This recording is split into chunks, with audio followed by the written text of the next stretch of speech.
বেশি দাম দিয়ে না কিনে নামি দামি ব্র্যান্ডের বাদশাহী ক্ষীর আইসক্রিম ঘরেই বানিয়ে ফেলেছি। অল্প খরচে স্বাস্থ্যসম্মত উপায়ে ঘরে তৈরি করা এই আইসক্রিম খেয়ে আমার বাসার কেউ বিশ্বাসই করছিল না যে এটা আমি নিজের হাতে তৈরি করছি। এতটা বেশি পারফেক্ট ছিল আর এত বেশি মজার ছিল। স্বাদে গন্ধে একেবারে অতুলনীয় একটা আইসক্রিম হয়েছে। বাজারের কেনা আইসক্রিমের থেকে কোনো অংশে কম নয়, বরং একটু বেশি মজার হয়েছে, কারণ নিজের হাতে যত্ন এবং ভালোবাসা দিয়ে তৈরি করেছি। যারা আইসক্রিম খেতে পছন্দ করেন, বিশেষ করে এই বাদশাহী ক্ষীর আইসক্রিমটা, তারা চটজলদি বানিয়ে ফেলতে পারবেন এই গরমে আরামের জন্য।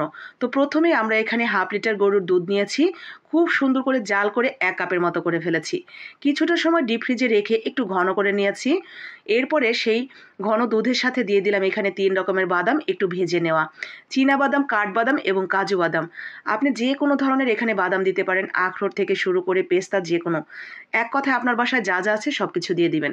এরপরে জাস্ট পেস্ট করে নেবেন। তো আমাদের ক্ষীরটা রেডি হয়ে গেছে। এখন এখানে নিয়েছি আমি 1/2 কাপের মতো ট্রপিক্যালের হুইপিং ক্রিম। আমি ট্রপিক্যালের হুইপিং ক্রিমটা ব্যবহার করেছি, আপনারা বিবো, ইনস্টা যে কোনো একটা নিতে পারবেন। তবে সবচেয়ে সাশ্রয়ে কিনতে পাবেন এই ট্রপিক্যালের হুইপিং ক্রিমটা। এইটা পুরো এক বক্স, মানে পুরো একটা কৌটা 240 টাকা। যারা কেকের আইটেম বিক্রি করে এদের দোকানে পেয়ে যাবেন। এক কৌটা দিয়ে আপনি মিনিমাম 6 থেকে 7 বাটি আইসক্রিম বানাতে পারবেন। আমি এখানে 1/2 কাপের মতো ক্রিম নিয়ে, এটা কিন্তু ঠান্ডা ঠান্ডা ক্রিম বিট করতে হবে। এরপরে বিটার নিয়ে প্রথমে 1-এ, এরপরে 3-এ, এরপরে 5-এ দিয়ে বিট করে নিয়েছি ঠিক এরকমভাবে। এরপরে জাস্ট আমরা ক্ষীরটা এখানে মিশিয়ে নিব। ক্ষীর দিয়ে মিশিয়ে নিলেই কিন্তু আমাদের মোটামুটি বেসটা রেডি হয়ে যাবে। তো বেসটা যখন রেডি হয়ে যাবে, এরপরে আমাদের আর তেমন কোনো কাজ নেই।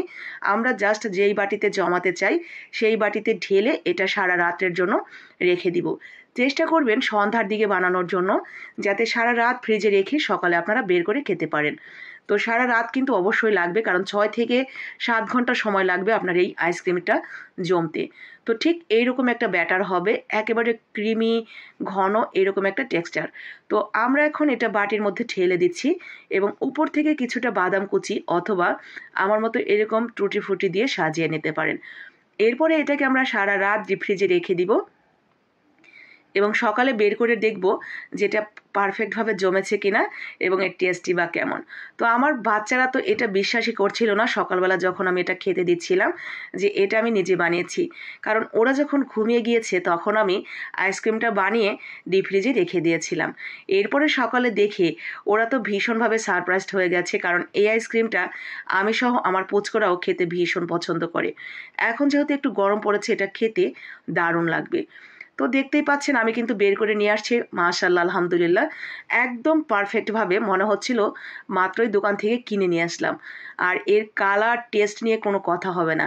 পুরোপুরি টেস্ট বুঝতে হলে অবশ্যই আপনাকে বাসায় তৈরি করতে হবে। তাই দেরি না করে এখনই কাজে লেগে পড়ুন, কারণ আইসক্রিম খেতে পছন্দ করে না এমন লোক একজনও খুঁজে পাওয়া যাবে না। তো যারা পছন্দ করেন চটজলদি বানিয়ে নেবেন। ভালো লাগলে লাইক, কমেন্ট, শেয়ার করে দিবেন বাকিদের জন্য।